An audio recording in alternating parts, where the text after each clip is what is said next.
Hello guys, this is Bree and this is another episode of Talk About It Thursdays. And this one I'm super excited about because it coincides with episode 2. So if you haven't seen episode 2, it's about communicating with difficult people, and this one is going to help you a lot with your ascension and your whole conversing as a being that is working in love and in light. This information is coming straight from David Wilcock, and you can catch him on GaiamTV.com. He has great information and great context. And where he gets his information from is from this book called The Law of One, which is really great. I haven't personally read it, but I have heard a lot about it and I've done a lot of research on it, and what I find is quite interesting. So go check both of those things out. But we're going to be talking about respecting other people's free will. So let's start with guide tool number 1, which means we do not offer service where it is not requested.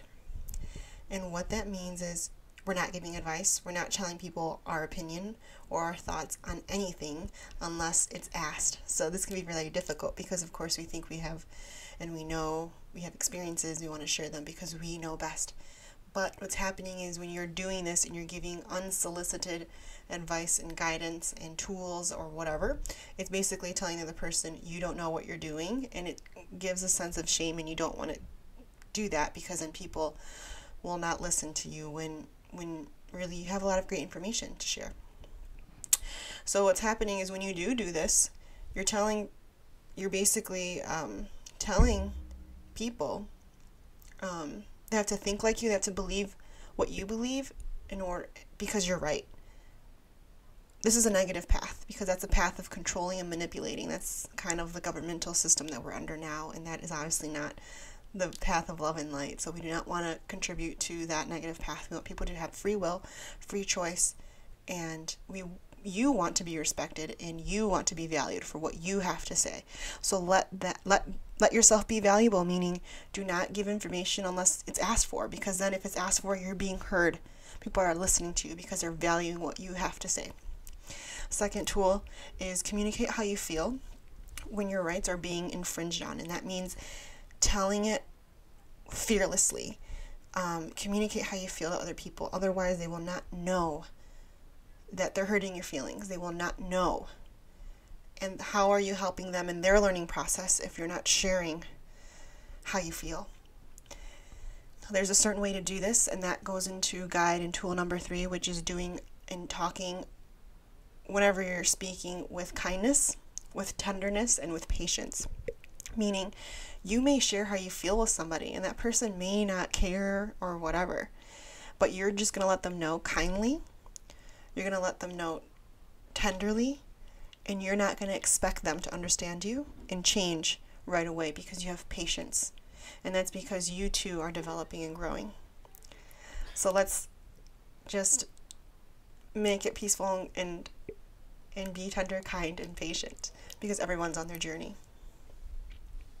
Another point about respecting free will is being willing to listen to other people without interjecting and sharing your own story or sharing your own, version or anecdote. And this is tool number 4, yes.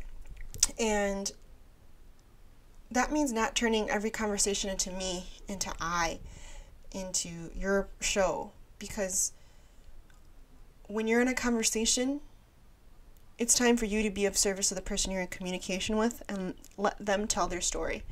They're telling their story for a reason because they want you to hear it. And this just may be your chance to share information if they ask you for your advice and opinion. So be there for them and listen, because you would want someone to listen to you too, I'm sure. And then to all my Vibe Tribe people out there doing your work every day to become better and vibing high and being the light and being the love. You guys are learning about ascension, you guys are learning about spirituality, you're learning about aliens and governments and all kinds of stuff, and you're so full of knowledge and so full of wisdom. But remember, you're only going to share 10% of what you know to the newbies. Because what you're going to do is you're going to scare them away. Do not scare the newbies away by word vomiting everything that you know.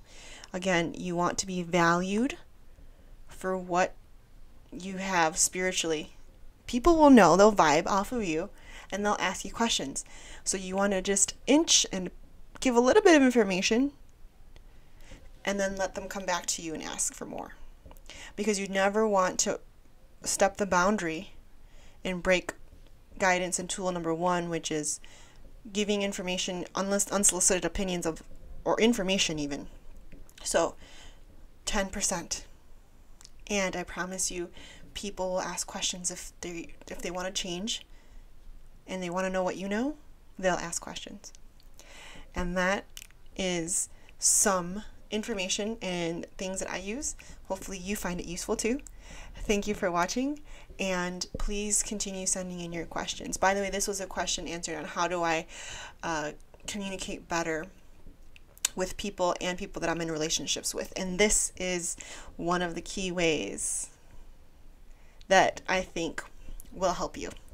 So thank you for watching. Tune in next Thursday for our next topic. I don't know what it's going to be yet because I haven't picked a question, but send in your questions. Tune in for Mantra Mondays, where I will be going over stories, anecdote, short stories, mantras to help you get through all of life's difficult situations and things you may be dealing with. So thank you for tuning in, and I'll see you next time. Subscribe, it's a new channel, and share please with someone who may need to hear this. Till next time.